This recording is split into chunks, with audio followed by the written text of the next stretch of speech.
At 39, Franklin Roosevelt fell into an abyss. After swimming, he felt a sharp pain in his back. Within days, his legs went completely numb. 14 years later, he became president.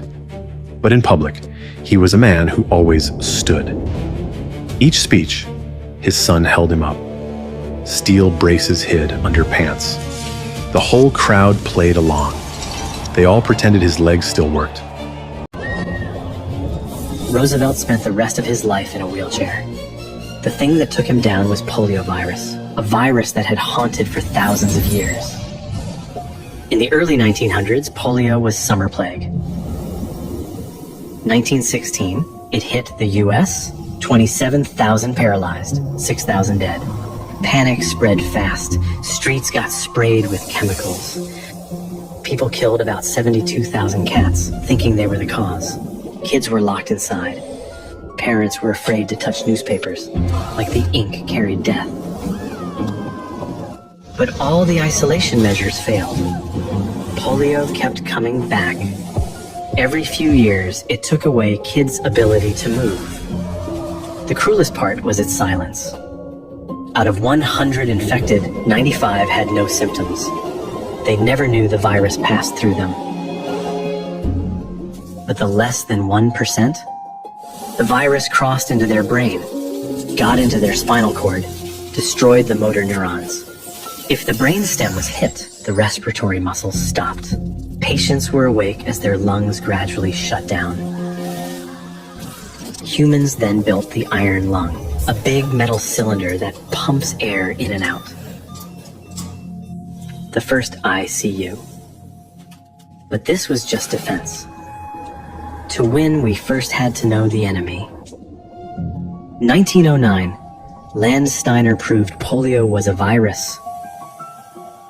But then the top doctor Flexner made a big mistake.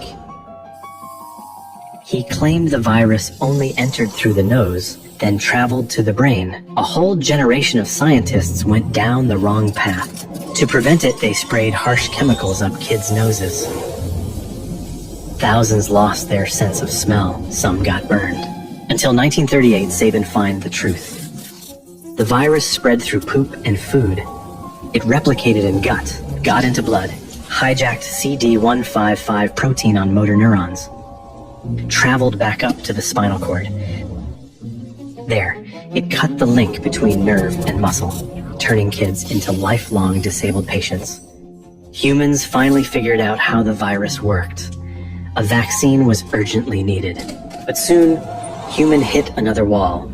How to scientifically grow enough virus to make vaccine? Everyone believed polio only grew in nerve tissue. So they had to use live monkey brains and spines. But nerve tissue mixed into vaccines caused severe reactions. Early attempts failed. Until 1949, John Enders at Harvard broke the old theory. He grew the virus in tissue from human embryos, arms, legs, intestines. The wall that stood for 40 years finally fell. Enders and his colleagues were awarded the 1954 Nobel Prize in Physiology or Medicine. More importantly, the path to mass vaccine production was now open. 1954, Jonas Salk made the first move, inactivated poliovirus vaccine. He used formaldehyde to kill the virus. Only the empty shell was left for the immune system to identify. 1.8 million kids joined the largest vaccine trial in history.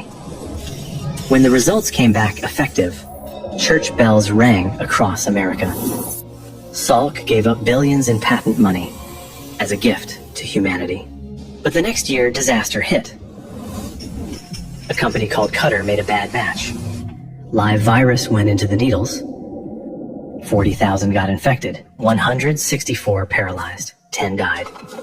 Just weeks after the vaccine's success headlines. That became the foundation for modern vaccine safety rules. To fight a virus, we need more than genius. We need airtight systems. But Albert Sabin thought Salk's shield wasn't sharp enough. Sabin made oral poliovirus vaccine, OPV.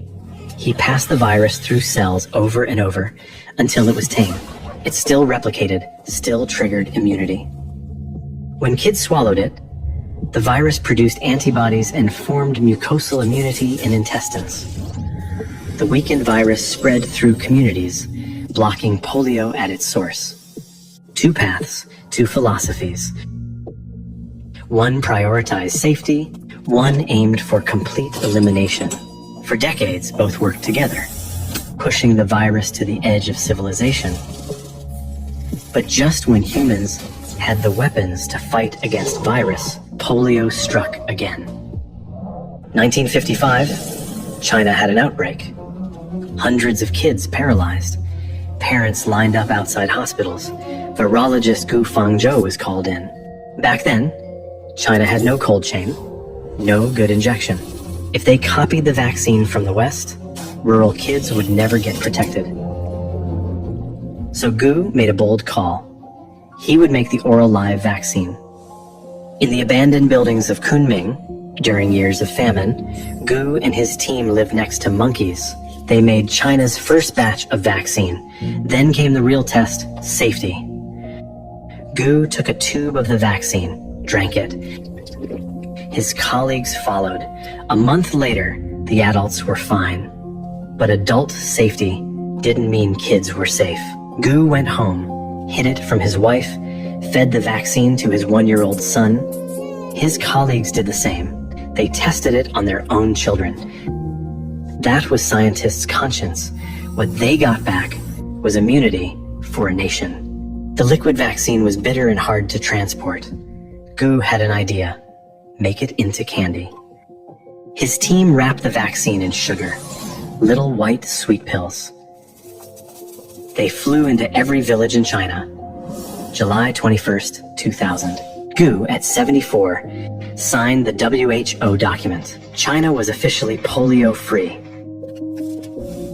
Today, humans are one step away from wiping out polio for good. Wild virus exists in the mountains between Afghanistan and Pakistan. That last mile is bloodier than we thought. In war zones, rumors say vaccines are a Western plot. Vaccinators get shot on mountain roads. But more keep coming, especially brave local women. They carry their coolers, knock on doors. The hunt for polio has lasted over 100 years. We keep going because we know, as long as there is still one kid carry the virus, every kid is at risk. What is science's greatest victory?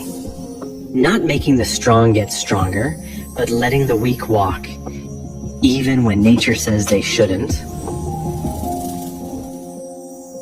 Hi. Can you please subscribe to my YouTube channel if you follow? I will post every day. Like and subscribe and have a great day.